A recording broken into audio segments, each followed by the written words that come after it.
যারা মুমিন বান্দাবান্দি হয়, যারা আলেম তালেবে এলেম হয়, আল্লাহর প্রেমিক হয়, জান্নাতের প্রত্যাশী হয়, তাদের একটা সংবিধান আছে, তাদের ধর্ম আছে, নীতিমালা আছে। সেটা হলো অন্তরকে আল্লাহর জন্য খালি রাখা, অন্তরকে আল্লাহর জন্য পাক সাফ রাখা। এখানে আমি আল্লাহর জন্য বাসা বানাইতেছি, আমি আল্লাহর জন্য এখানে ফুল লাগাইতেছি, আল্লাহ পাক এখানে নূর বর্ষণ করবেন। শেখুল হাদিস হযরত মাওলানা মনসুর সাহেব রহমতুল্লাহ আলাইহি সাউথ আফ্রিকার মস্ত বড় আলিম ছিলেন, শেখুল হাদিস ছিলেন। হযরত আলা করাচি রহমতুল্লাহ আলাইহি এর বিশেষ খলিফা ছিলেন। পাকিস্তানে পড়াশোনা করতেন।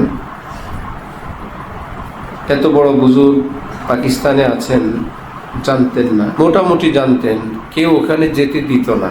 বিভিন্ন জন বলতো আরে বিষয় মানুষ, যাওয়ার দরকার নেই, তেমন বুঝতেও পারেন নাই। সাউথ আফ্রিকা চলে গেছেন পাকিস্তান পড়ে, কখনো করাচি হজরতকে দেখেননি, আসেন শুনছেন। সেখানে হজরত গেছেন, হজরত আল্লাহর বয়ান শুনে সেখানে না হলে মোলামা হজরত আল্লাহর ভক্তবৃন্দ দেখে আফসোস, আল্লাহ জীবনভর আমি ছিলাম করাচি পাকিস্তানে, এত বড় বুজুর্গের কাছেই ছিলাম, আমি গেলাম না, আমাকে যেতে দিল না। শেষে হজরতের সঙ্গে বায়াত হয়েছেন, সম্পর্ক করলেন, বারবার পাকিস্তানে আসতেন, ওই জায়গায় আর যেতেন না, যারা ওনাকে যাইতে দেয় নাই ওখানে আর যেতেন না। আমার তারা অনেক ঠকাইছে। আমি সেই যুগে সেই সময় যদি এই আল্লাহওয়ালাকে পাইতাম তো আমি কত আগে আল্লাহওয়ালা হইতাম, কত বেশি আল্লাহর মহব্বত দৌলত অর্জন করতে পারতাম। রাগে অভিমানে সেদিকে আর যান নাই। ওনার লেখা সার আল্লাহওয়ালাদের সম্পর্কে, জিনে মিলি হো জিন্দিগি মে रहनुमाई शेख की वो गोया अपने साथ रह गुजार ले। কোনো এক সময় এই আশারগুলো আমাদের হযরত আল্লাহ দামাত বারাকাতুহুমের মজলিসে খুব পড়া হইতো জুমার পরে, অনুবাদ করা লাগতো আমার, একজনের পড়তো, আমাকে হজরত বলতেন যে ভাই তর্জমা করো। সেই ঢালকানগর মাদ্রাসায় থাকতে মার্কাজুন নূরেরও আগে কোনোটা আছে ছাত্র জমানায় তর্জমা করা লাগতো। যাদের জীবনে কোন আল্লাহওয়ালার रहनुमाई দিক নির্দেশনা নসিব হয়ে যায়, আল্লাহর পথে সে এভাবে চলে যেন আল্লাহর পথের মহাসড়ক তার সঙ্গে চলতে থাকে। ইনাউলিয়া কি বোয়ে দিল জাহাঁ কো মস্ত করতি হ্যায়। এই আল্লাহওয়ালাদের রুহের খুশবু, আত্মার খুশবু পুরো পৃথিবীকে বিমোহিত করে, মুগ্ধ করে। जो अपने साथ कल्बे बेकरार लेके चलते हैं। যে আল্লাহওয়ালারা আল্লাহ পাকের জন্য এক অস্থির, এক প্রেমময় অন্তর সাথে নিয়ে এই পৃথিবীতে বাস করেন, সে অন্তরাত্মার খুশবুতে পুরা পৃথিবী বিমুগ্ধ হয়, খুশবুদার হয়। खुदा का इश्क किस तरह छुपा सकेंगे अहले दिल जब आँखों में वो इश्क का खुमार लेके चलते हैं। আল্লাহর প্রেমিকরা আল্লাহ পাকের প্রেম ভালোবাসা লুকাবেন কিভাবে? কারণ আল্লাহর প্রেম ভালোবাসার প্রচণ্ড নেশা তাদের চোখে দৃশ্যমান, চোখে দেখা যায়, অন্তরে আল্লাহর প্রেমের আগুনের ধোঁয়া, সেটা লুকানোর তো কোনো উপায় নেই। হামারা ক্যা বিগাড়েঙ্গি ভালা খেজা কি আঁধিয়া। এই পৃথিবীতে শীত আসে, বসন্ত আসে, বসন্তর পর হেমন্ত আসে, বসন্তে গাছগাছালি সুন্দর হয়, হেমন্তে সব ঝরে যায়, শীতে সব পড়ে যায়। বলে এটা পৃথিবীর আবহাওয়ার এই দৃশ্য।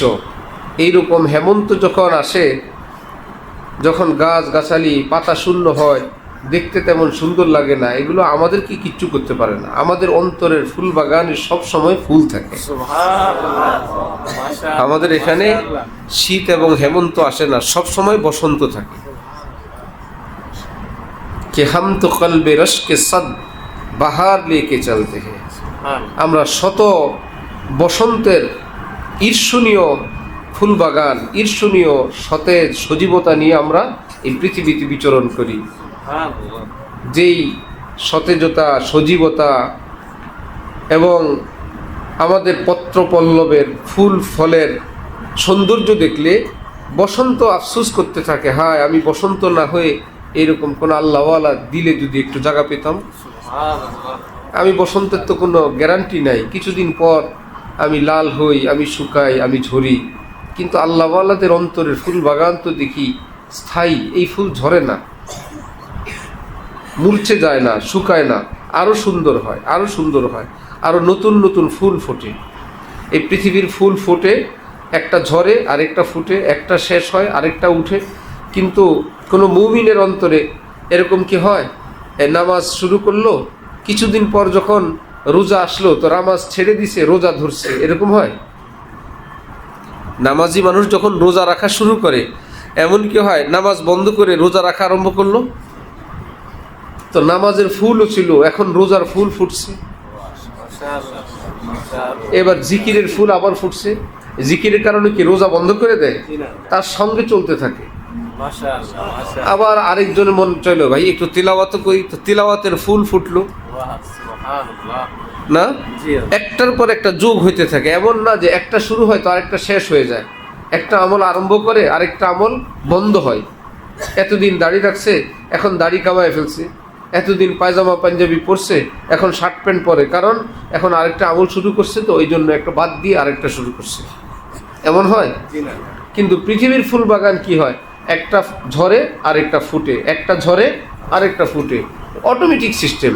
এই জন্য ফুল বাগান ঈর্ষা করে, হায় আমি যদি পৃথিবীর ফুল বাগান না হয়ে কোনো আল্লাহওয়ালার, আল্লাহর প্রেমিকের, কামেল কোনো মুমিনের অন্তরে আল্লাহর মোহাব্বতের ফুল বাগান হইতাম, চিরকাল ফুটে থাকতাম, চিরকাল ঘ্রাণ ছড়াইতাম, আমি কোনোদিন ঝরে যেতাম না, আমি কোনোদিন শেষ হয়ে যেতাম না, আমার স্থায়িত্ব থাকতো।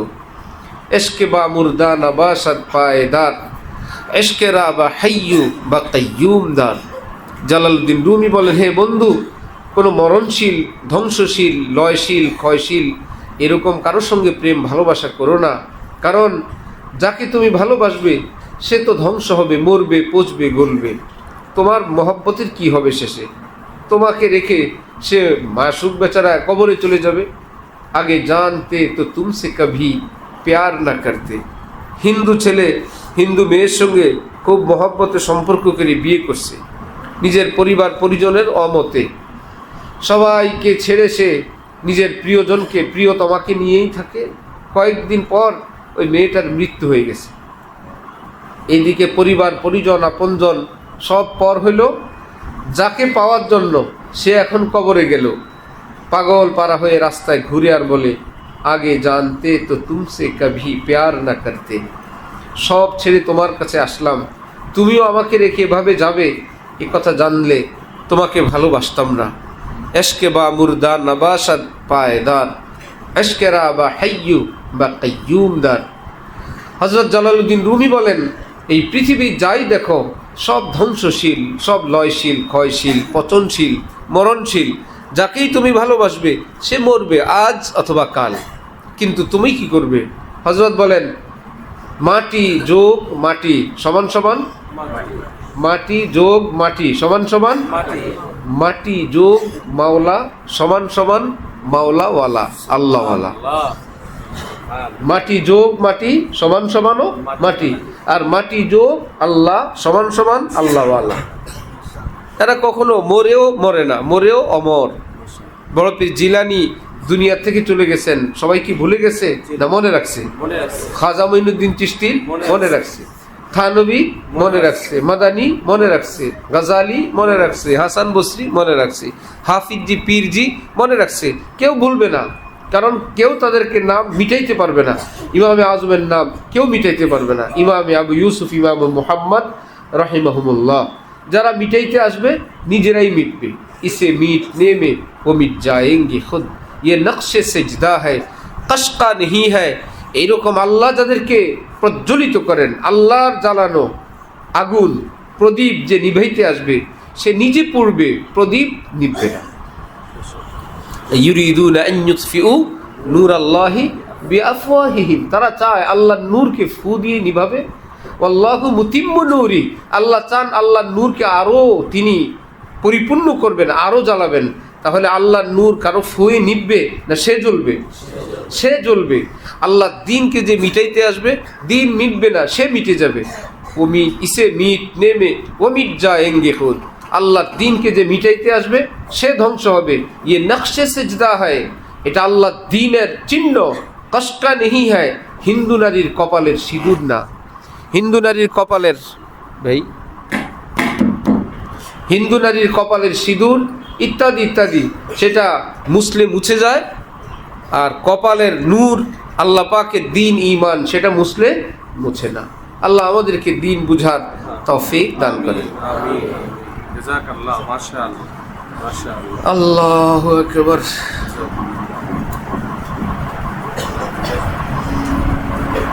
दिलों के आईने करा ले साफ शेख से वो लोग जो वसवसों के गिर्द और गुबार लेके चलते हैं। যে বিভিন্ন ওয়াসওয়াসা কুমন্ত্রণা নিয়ে যারা এই পৃথিবীতে বাস করে, কোনো কামেল আল্লাহ ওয়ালার কাছে গিয়ে দিলটা সাফ করায় নাও। আইনে মাস সিনা চু আইনে দাস্তান কুফরাস দার তরিকতে মা কিনা দাস্তান। যারা মুমিন বান্দাবান্দি হয়, যারা আলেম তালেবে এলেম হয়, আল্লাহর প্রেমিক হয়, জান্নাতের প্রত্যাশী হয়, তাদের একটা সংবিধান আছে, তাদের ধর্ম আছে, নীতিমালা আছে। সেটা হলো অন্তরকে আল্লাহর জন্য খালি রাখা, অন্তরকে আল্লাহর জন্য পাক সাফ রাখা। এখানে আমি আল্লাহর জন্য বাসা বানাইতেছি, আমি আল্লাহর জন্য এখানে ফুল লাগাইতেছি, আল্লাহ পাক এখানে নূর বর্ষণ করবেন। আহা, এই পৃথিবীতে কেউ কোনো নেতার সঙ্গে যদি ভিডিও কনফারেন্স করে, এখান থেকে বিদেশে বসে নেতার সঙ্গে কথা বলবে, ওই রুমটাকে সাজায়, কারণ নেতা সেখান থেকে এই রুম দেখবে, দেখতে কেমন লাগে। ঠিক বান্দা আল্লাহর সঙ্গে ভিডিও কনফারেন্স করবে, জিকির করবে, আল্লাহকে ডাকবে, ওদিকে আল্লাহ এদিকে বান্দা। এই জন্য রব্বুল আলামিনের সঙ্গে বান্দার যে সম্পর্ক হয়, হাতে পায়ে হয় না অন্তরে অন্তরে? এই জন্য অন্তরকে খুব সাজাইতে থাকেন। মশগলা আহলে দিল কা এ আখতার বাগ ইমা কি বাগবানি হ্যাঁ। হযরত ওয়ালা করাচি এর কবিতা হলো যে আল্লাহওয়ালাদের একটা পেশা আছে, দুনিয়াওয়ালাদের পেশা। আপনি কি করেন? আমি এই কাজ করি, আমি সেই কাজ করি, আমি ইঞ্জিনিয়ারিং করি, বাড়ি বানাই, ঘর বানাই, আমি শ্রমিক, আমি শিক্ষকতা করি, আমি ব্যবসা করি। পেশা আছে না? যারা আল্লাহর প্রেমিক তাদের এক্সট্রা আরেকটা পেশা আছে। এই পৃথিবীর দুনিয়ার যে পেশা, এটা নিয়ে করা লাগে, বাঁচা লাগে। মূল পেশা আরেকটা আছে, মশগলা আহলে দিল কা এ আখতার বাগ ইমা কি বাগবানি হ্যাঁ। অন্তরের যে ফুল বাগান, সেই বাগানের মালিগিরি করা, দেখাশোনা করা, নতুন নতুন ফুল ফুটানো, কারণ এখানে আল্লাহ পাক নূর বর্ষণ করবেন। আরো ঝাড়ু দেয়, আরো মুছতে থাকে, আরো কত কিছু। কোন আল্লাহওয়ালা কোথাও যাবেন, সেই জায়গাকে মানুষ আগের মতো রাখে না, সুন্দর করে, নর্মাল না, আরো সুন্দর। একবারই দেখে না, বারবার দেখে কি করা যায়, আর কি করা যায়, আর কি করা যায়, আরো কত সুন্দর করা যায়। আল্লাহওয়ালার জন্য যদি এত সুন্দর হয়, আল্লাহর জন্য কত সুন্দর করা দরকার। যে আল্লাহ পাক আসবেন, আল্লাহ আমার অন্তরে আগমন করবেন। এই আগমন দ্বারা অর্থ আল্লাহ পাক বিশেষ রহমতের নজরে দেখবেন, আল্লাহ পাকের আল্লাহ প্রেম ভালোবাসা ঢালবেন, নূর বর্ষণ করবেন। সেই জায়গাটা কত পবিত্র। পৃথিবীর কোনো রাজা বাদশাহ ল্যান্ড করবেন হেলিকপ্টার দিয়ে, সেই এলাকা কত সুন্দর বানায় যে তিনি এখানে ল্যান্ড করবেন। ওফো, রব্বুল আলামিন বলেন, আমি আমার মুমিন বান্দাদের অন্তরে আমার ব্রাঞ্চ বানাই, আমি নূর বর্ষণ করতে থাকি। তো যারা আল্লাহর প্রেমিক হয়, তারা এই কষ্ট করেন বসে বসে, যে কারণ যে সে অন্তর ফুল বাগান হবে কিংবা এই গান্দা নর্দমা হবে, এটার সাপ্লাই হয় আবার বাহির থেকে। হযরত ওয়ালা করাচি বলেন, তোমার একটা হাউস আছে, হাউসের কতগুলো পাইপ লাগানো আছে, পাইপ যদি নর্দমার সঙ্গে থাকে, তাহলে বাহির থেকে হাউসের মধ্যে কি আসবে? ভালো জিনিস না ময়লা? আসবে। ড্রেনের সঙ্গে থাকলে ড্রেনের ময়লা আসবে। আর যদি সে পাইপটা জাফরানের সঙ্গে লাগানো থাকে, বাহির থেকে জাফরান আসবে। তো অন্তর আত্মা এটা হলো একটা বিশাল বড় হাউসের মতন। আর বাইরের ড্রেনগুলো হলো তোমার আপনার হাত, পা, কান, চোখ, জুবান। এখান থেকে যদি কোনো ভালো জিনিস সাপ্লাই হয় তো ভিতরে গিয়ে ভালো জিনিস পড়তে থাকে, আর এখান থেকে যদি গুনাহ সাপ্লাই হয় গুনার সঙ্গে লাগায় রাখে, এখান থেকে গুনার এই পৃথিবীর গুমুতের চেয়ে আরও গান্দা জিনিস ভিতরে যাইতে থাকে। এই জন্য পাপিষ্ঠ মানুষ সুখে থাকতে পারে না, কারণ বাহির থেকে দুর্গন্ধময় ময়লা আবর্জনা আমদানি করে ভিতরটা নষ্ট গান্দা বানায় ফেলে, আর ভিতরে সুখ থাকে না। হযরত ওয়ালা শাহ মোহাম্মদ আহমদ সাহেব রহমতুল্লাহ আলাইহি বলতেন, उफ कितना तारीख है गुनहगार का आलम, उफ कितना तारीख है गुनहगार का आलम, अनवार से मामूर है अबरार का आलम। আরে পাপিষ্ঠদের জীবনটা কতটা তিক্ত, অশান্ত, বেদনাগ্রস্ত, কতটা পেরেশানির মধ্যে তারা থাকে। কারণ পাইপগুলো লাগানো কি শান্তির সাথে না অশান্তির সাথে? তো চতুর্দিক থেকে অশান্তি সাপ্লাই হয় যেই হাউসের মধ্যে, সে হাউসটা তো অশান্তির আখড়া হয়ে যায়। জবান দিয়ে অশান্তি ঢোকে, চোখ দিয়ে অশান্তি, কান দিয়ে অশান্তি, স্কিন দিয়ে অশান্তি, লেনদেন দিয়ে অশান্তি, জুলুম অত্যাচার দিয়ে অশান্তি, সবগুলো যায় কোন হাউসে? অন্তরের হাউসে। এবার অন্তরে কি শরবত না সবই অশান্তি? সবই অশান্তি। এদিক থেকে গু মুদ গোবর ময়লা ড্রেন সব যে এক জায়গায় জমা হয়, এখন আবার সে অপেক্ষা করে এখান থেকে মেশকম্বরের খুশবু আসবে, হুজুর একটু মিলাদ দেন যাতে আমার হাউজের থেকে মেশকম্বরের খুশবু আসে। হুজুর কি বলবেন? আগে সব এগুলো ড্রেন সাফ করে, নিকালো ইয়াদ হাসি নু কি মজজুব, খুদা কা ঘর পায়ে ইশকে বুতা नहीं होता। হে বন্ধু, ভিতরের সব ময়লা আবর্জনা বের করো, এটা আল্লাহর ঘর। আল্লাহ পাক নিজের জন্য ঘর বানাইছেন। ইন্নাল মুলুকা ইযা দাখালু ক্বরিয়াতান আফসাদুহা ওয়া জাআলু আইজ্জাতা আহলিহা আযিল্লা। রাজা বাদশারা কোনো দেশ যখন দখল করে, প্রথম কাজ হলো সেখানে রাজপ্রাসাদগুলো দখল করে, সচিবালয় মন্ত্রণালয় দখল করে, সেখানে বিরোধী যত শক্তি আছে সেগুলোকে বন্দি করে। ঠিক আল্লাহ পাক যখন কোনো অন্তরে নিজের রাজত্ব প্রতিষ্ঠা করেন, আল্লাহ বিরোধী যত চরিত্র সবগুলোকে বন্দি করে তিনি জেলে পাঠায় দেন।